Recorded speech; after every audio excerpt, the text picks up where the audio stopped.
Hi, and welcome to Long Live the Queen, where we talk about the women who made history. And by we, I mean the royal we, because it's just me. Today we're going to talk about Marguerite de Valois.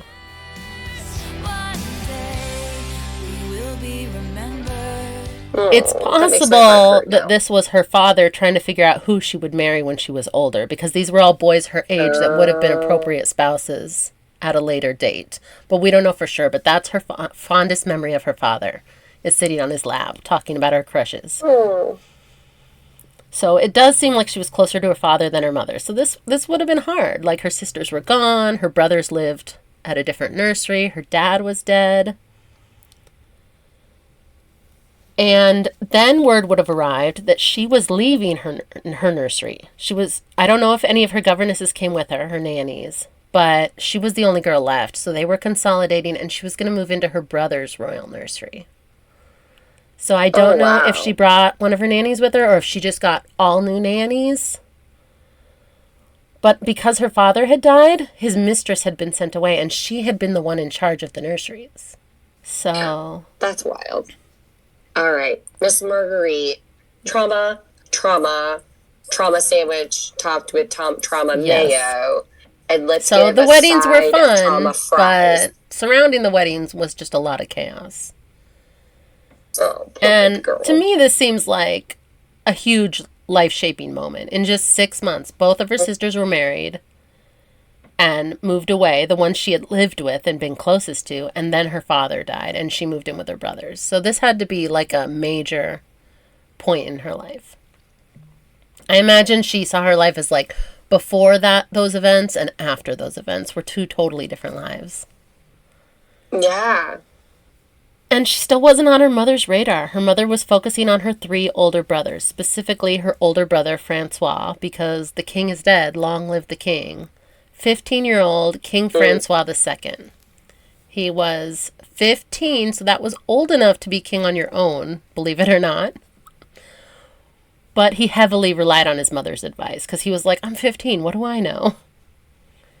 Yeah. And he seems like, partly because he was so young and partly because he was a little naive, he thought that the act of being crowned would give him the wisdom to be king. He kind of thought that's how it worked. And when it didn't, he was like, oh, shoot, I don't know how to be king. I'm only 15. All I have playing in my head is, oh, no. Yeah. Oh no. Yep. Like, I just can imagine, like, the thing goes on and he's like waiting for this like thunderbolt, this magical of wisdom, moment, like King Solomon in the Bible, and then like all of a sudden he's like, oh, bleepity bleep, bleep. And that is why 15-year-olds should not be kings. But back then that was an appropriate age. Oh my gosh. So he relied heavily on his mother. He was like, you need to help me do this because I don't know what I'm doing. Although occasionally his wife, Mary, Queen of Scots, pulled his attention because she was extremely charming. Mary, Queen of Scots was tall and beautiful and likable. She was charismatic. And he was small of stature and frail and... Oh, shit. Yeah, they had grown up together. She had always been the loquacious queen bee, and he had been the often sickly small boy following behind her loyally their whole childhood. Oh. So that's kind of how this story's going. So his mom was the boss, except when Mary really wanted something, Mary was the boss. Mary, Queen of Scots' family, the Guises, had political ambitions. Her uncles took over the regency while Queen Catherine was mourning her husband because they were like, she can't be regent. And it wasn't an official regency because he's 15. He's old enough to be king. Right, but he definitely needed help. So someone was going to have to be there to be like, and now we have to do this. And she was too busy. Her husband had just died and she couldn't do it. So she made a deal with the Guises that they would do it because they're his in-laws. So they probably have their best interest at heart. And some people describe this as making a deal with the devil because this alliance did not go well. But Queen Mother Catherine was all about this life. She was proud to be the mother of the royal children, and now she was the mother of a king. So, nailed it. She was here for it. And she could banish her husband's mistress, Diane de Poitiers, and Yeah, Diane was probably like, shoot, probably shouldn't have told him to joust that day. Because she, probably being 20 years older than the king, had always assumed she would die before him. Well, yeah. I mean, of course she would So have. she wouldn't have thought, I oh, what mean, happens if he dies? And then what? She got banished. yeah. And it wasn't something there's she would part have of planned me, for. a very evil part of my soul, that hopes that she spent the rest of her days in some sort of horrible squalor. I mean, obviously, you told me she died because she drank gold, which was a terrible life choice. Yeah. But obviously, she makes terrible life choices I because mean, she she grew up encouraged. in exile in a castle. So, I mean, it was comfortable. But she kind of just I dropped knew off the it. social radar. She wasn't at the parties anymore. And That had to have been hard. she wasn't taking care of the royal children's upbringing anymore and their education. Now their mother was. Queen Catherine had taken over all the stuff that Diane, she's like, well, I'm going to raise my own kids now. Go away, Diane. Which I don't really blame her for that. I'd be like, yes, get to raise my own kids. Yeah. But again, Marguerite wasn't really on her mom's radar. She got closer to her brothers, with her dad dead and her mom not really noticing her as far as we can tell. Queen Mother Catherine started vying for power with the Guises. They were getting a little high and mighty, and she was like, wait a minute, like, you have to at least respect what I think. And they're like, no, we don't. Like, we don't need you anymore. You're not the queen. Oh, snap. Yeah, and this is the way it stayed for another year and a half. And then it was Christmas time for 7-year-old Princess Marguerite.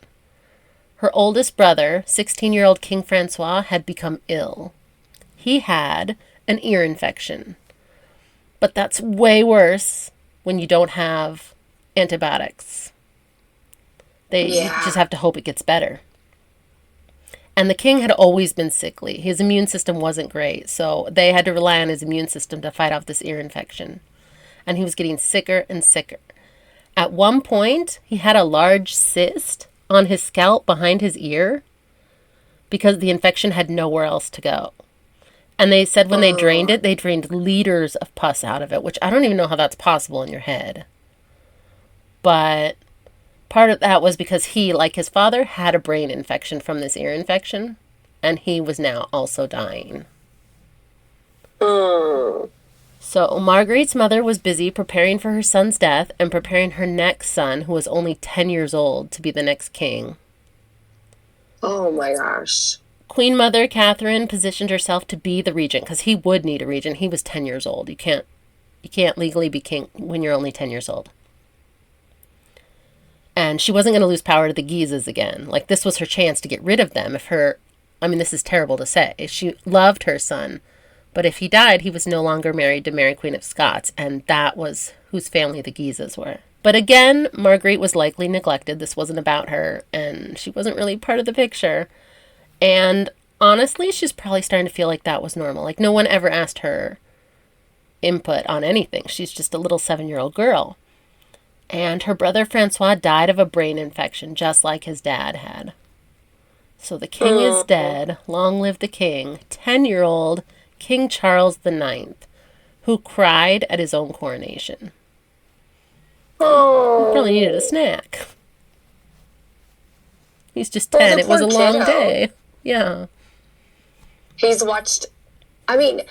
I wonder if this little boy had an incredible, depth of fear of his own death. Like, he just watched his dad die. Yeah. His dad had only died a couple years before, and then his brother. Yeah, he could have thought that God had turned on the Valois family. This was not how it was supposed to work. And that he was going to be the next person to die. Yeah.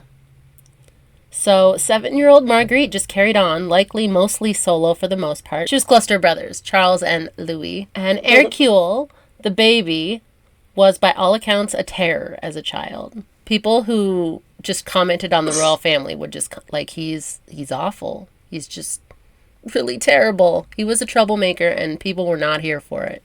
It wasn't cute. Just funny. When Hercule was 8 and Margaret was about 11, smallpox went through the castle. And Marguerite was spared, but her little brother Hercule was left with smallpox scars that they say deformed his whole face. It was a severe case of smallpox. He, like his older brother Francois, had always been sickly, just like basically all his brothers.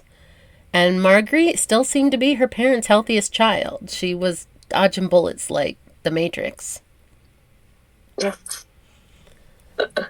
following year, it was almost time for Marguerite to get married. She was, after all, 12, and that's a whole year older than Claude had been, and only a year younger than Elizabeth had been. So it would have been, this is when her sisters had gotten married. And she hadn't seen her sisters in the last 6 years because international travel was pretty difficult. But did they have, like, communication through, like, letters and things? Yes. Okay. It was their version of FaceTime. That's what they had. Oh. So who were they attempting to betroth Princess Marguerite to? The stepson of her sister Elizabeth, Don Carlos, the heir to the throne of Spain, and the one who her sister had been betrothed to before she married his dad. Wait a minute. Because they were like, we can find him a new wife. It's going to be her little sister, potentially.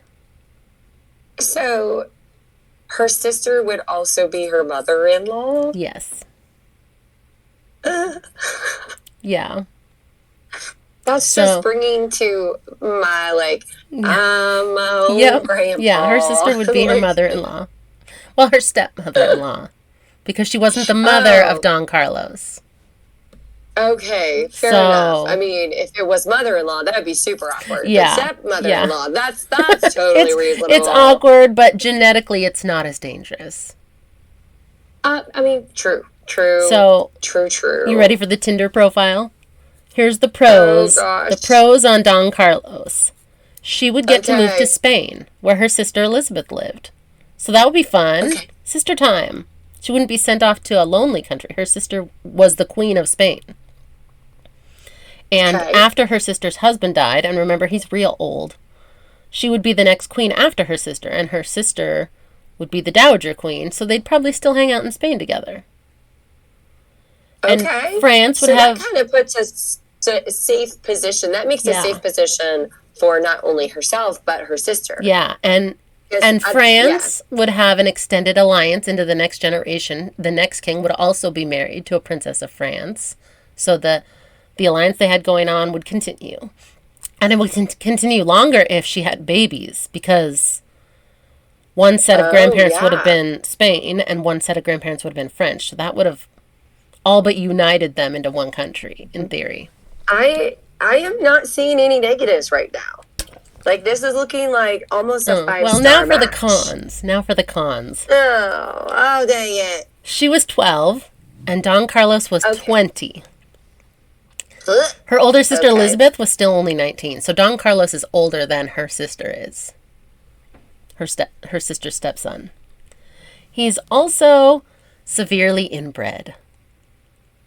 Oh, He had 6 great-grandparents, and people who are not inbred typically have 16. So there was a lot of cousins marrying cousins. And 2 different sets of his great-grandmothers were sisters, so it was even more closely related. These weren't 6 unrelated people. 4 different women were sisters with each other, meaning he only had 2 great-grandfathers between all those women who were sisters. So we have the ultimate family wreath. Yeah. Not a family tree. No. It's definitely a wreath. And on top of that, because that's not enough, he was also a bit mentally unstable and had a history of violence towards animals and servants.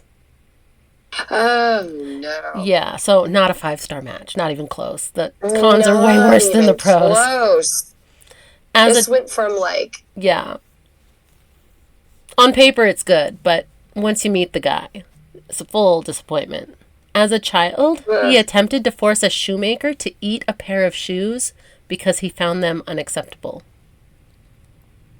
You know, I feel like he is like showing all the classic signs of like a psychopath. And he's the future king of Spain. Oh. Yeah. So now I'm saying, Marguerite, you run away fast. Yeah. I'm So luckily, desperately hoping. this betrothal did not go through. Finally, someone, Oh, not thank her God. mother, because her mother was all about this. Like, yes, perfect. What? Someone else was like, no, thank you. This is not going to work. So someone was looking out for her. Maybe just God, but someone was looking out for her. Yes. So I'm happy for 12-year-old Marguerite, but I'm a little sad for her 19-year-old sister Elizabeth, who was in Spain. That was her stepson. And once her husband died, her stepson would be in charge of her.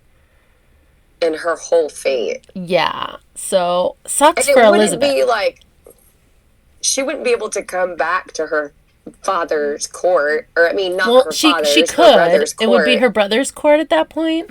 So, yeah, I feel bad for her sister. But I don't think she would have wanted that life for her little sister. So she was probably like, okay, good. Like, she might have been the one who kind of tried to put the kibosh on it, honestly. I had that thought about 2 or 3 minutes ago, that like, I wonder if she was the one that was like, I mean, imagine you're in that situation and they try and pull your little sister in, and there was like there wasn't a 10-year age gap between them, but it was a larger age gap, so it would be similar. You'd probably be like, I don't think this is the match for her. Yeah. Ugh. But that must have been hard, because especially if they had been close. Yeah. And they had lived together. Back. And she had moved away when she was 13, and Marguerite was 6. So I imagine they were close in the way, like a big sister and a little sister. Mm-hmm. Yeah. Mm-hmm. So Marguerite stayed in France with her mother, who was, as always, preoccupied with her brothers. Marguerite was neglected, is the theme of her childhood so far. The Protestants, or Huguenots in France, the Protestants in France were known as Huguenots. They were severely repressed. The royal family, though, was trying to play the line of like, no, we're fair, though. Like, we're on everybody's side. But laws were made that Protestants could only worship outside the city walls. They were like, you can be Protestant, you just can't do it in the city limits. So it wasn't going great. We like you, and we support you, but just not here. Yeah, they're kind of like, there. Do we want to kill you? No. Do we want your filthy religion anywhere near us? Absolutely not. Like, go do it out in a barn somewhere. So, oh my gosh. The Protestants... And be thankful. Yeah, the Protestants, they were like, nope, not going to happen.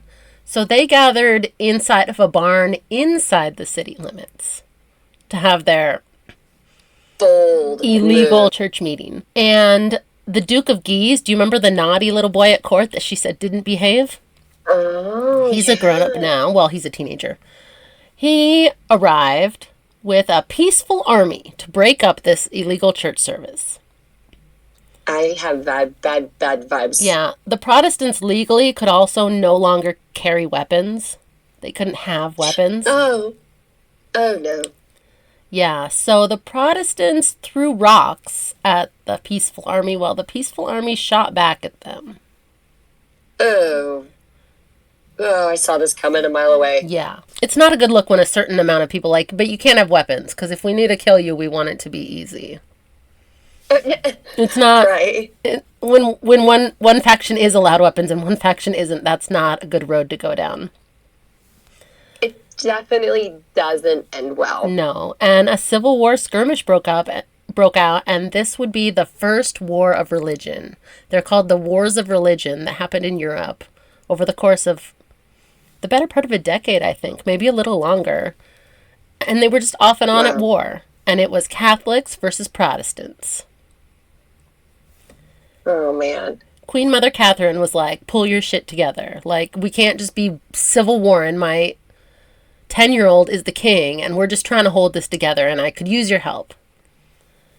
So But at this point, Charles was not 10. He was 14. So, I mean, he's still in need of a regent, but he's getting closer to being able to be king. And the last thing his mom wants is there to be civil war when he turns 15, and now he's in charge. Catherine and Charles decided to go on a grand tour, enforcing religious tolerance. They went from city to city, and they were basically like, hug it out.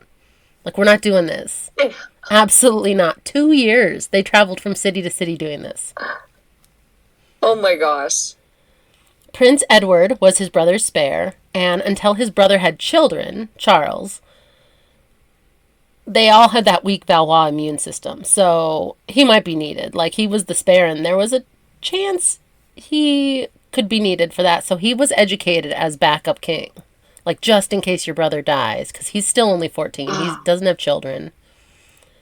And he decided to change his name to Henri after his father, who he was said to resemble. Everyone told him he looked like his father. So he is no longer Prince Edward. He's Prince Henri. Were people supportive of that? Like, was it common to change your name? Yeah. Well, and especially because he looked a lot like his father, who was the King of France. And he was his mother's favorite child. She called him Dear Eyes. Like, that was her nickname for him, Dear Eyes. She was... So, yeah, people were just like, anything he wants. He was Prince Charming. Oh. And he reminded everyone of his late father. And Prince Hercule was still a bit of a troublemaker. Ever since he was small, he was the terror at court. And his full height ended up being 5'7" or 1.7 meters tall. And so he didn't think the name Hercules fit his stature. Because he wasn't a big guy. And he was pretty frail, thin, sickly. He didn't dig it. So he decided that since his brother changed his name, he was going to change his name too. And he was going to change his name to Francois. His oldest brother that died of the ear infection. He's naming himself after him. He's just pulling an Edward and renaming himself. And he's like, well, okay. Can't be Henri because my brother's already that. So I'll just be Francois. He was the next one. Next king of France. So Hercule is now Francois. So we just have to remember Edward, now Henry. Hercule, now Francois. So it's confusing, but I actually asked my sister-in-law if it was common to change your name at confirmation. And she's like, not usually. Why? Because she's Catholic. So I'm like, she would know this. And I said, because this guy changed his name at his confirmation. And she's like, oh, that's really old school. And I'm like, well, it was the 16th century. So he probably was old school. And she's like, oh, that makes more sense. So it used to be, I think, a lot more common. People don't really do it as much now, according to my Catholic sister-in-law. There you go. She would know more than me. Yeah, so apparently, I mean, when people are naming you Hercule, maybe... Although, when we discussed this in Catherine de Medici's episode, Steph was really disappointed. She said she liked Hercule way more than Francois. I mean, I would have to agree with Steph on that. Yeah. However, I do feel like a little bit of compassion because if you give a kid, like, this massive name... Yeah. And then they don't have any hope of living up to it... Yeah. Like... You're just, like, setting them up for being, like, this constant disappointment. Yeah. And, like with the Valois immune system, he could be king. He doesn't want to be King Hercules. Yeah, that also isn't a good vibe. It's just not as royal of a name. It really isn't. I think Catherine was starting to get a little zippy after... She's like, nobody cares what I name my fourth son. Right. I mean...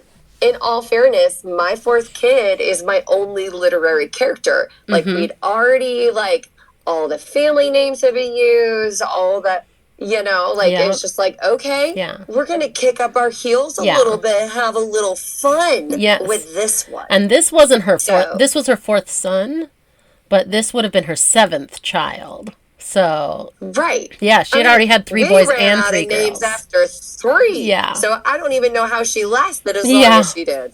Yeah. I mean, I think they get a list. Like, these are appropriate royal names. And by the time Hercule was born, they were like, we don't got a list anymore. Just pick a name you like. Right? Oh my gosh. And he was still a troublemaker. He had been hanging out with Protestants. Gasp. Oh, the horror. I mean, there is a bit of a civil war going on right now between the Catholics, which all of his family is, and the Protestants, which all of his friends are. So, specifically, Calvinists. Because John Calvin's teachings had made it from Switzerland, I think, into France. So these are Calvinists, these Huguenots. So Marguerite's mother was still very busy with her brothers, and like always, Marguerite was likely neglected. I don't know if you've noticed a pattern, but most of this story is actually about the people around her. She's just kind of in the background. And the silver lining to this rain cloud was that she wasn't married to Don Carlos, so dodged another bullet, because that would have been a nightmare, I think. I think she won on that one. Yeah.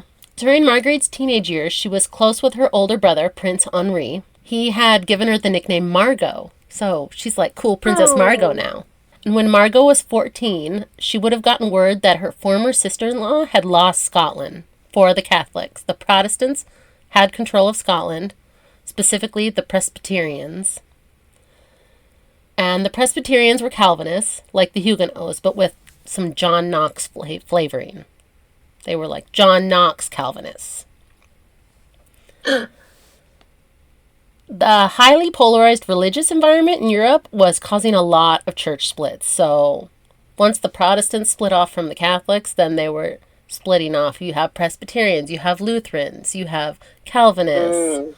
They're kind of like, well, if we don't agree on everything, so we're going to split. And people had very little patience for people that didn't think exactly like them.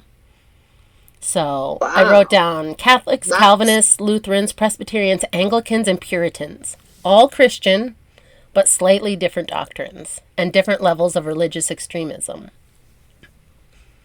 The Puritans obviously were the most religiously extreme. They had the most rules. They were religious extremists, the Puritans. And believe it or not, the Catholics were probably the most lenient, because you could do nearly everything if you had the Pope on your side. Oh, yeah. I remember that with Lucrezia. Those Catholics were a wild set of from folks. the Catholics, then you have the Anglicans, which are Protestants, but it looks a lot like the Catholic Church. They're just like, we don't follow the Pope. And then it just goes on from there all the way down to the Puritans, who are like, we don't dance, we don't sing, we don't do a lot of things. So Mary, Queen of Scots, had been imprisoned in Scotland and forced to abdicate her throne in favor of her 1-year-old baby. So King James I is now in charge of Scotland, and he is 1 year old. And that roller coaster is in the Mary, Queen of Scots episode, so I won't get into it too much here. In 1568, Marguerite's 17-year-old brother left on military maneuvers and left 15-year-old Margot defender of his interests at court with their mother. Which, I'm not totally sure what that means, but the way I imagine it, he's like, you know how mom is. She's going to be a disaster while I'm gone. Like, you need to go to court, make sure she doesn't mess stuff up. Yeah. And this meant that Princess Margot was going to join her mother at court for the first time. She was not going to be in the royal nursery anymore. And Margot took this job very seriously. She didn't mess around. She completed the hell out of this job. She was on it. She was on a mission. But when her brother Henri returned, he wasn't grateful. He had suspicions at this point that his 15-year-old sister was involved with the 18-year-old Henri de Guise, the naughty boy at court that she said was always misbehaving. She's now 15. He's now 18. And word is out that they have a flirtation going on. Oh, no.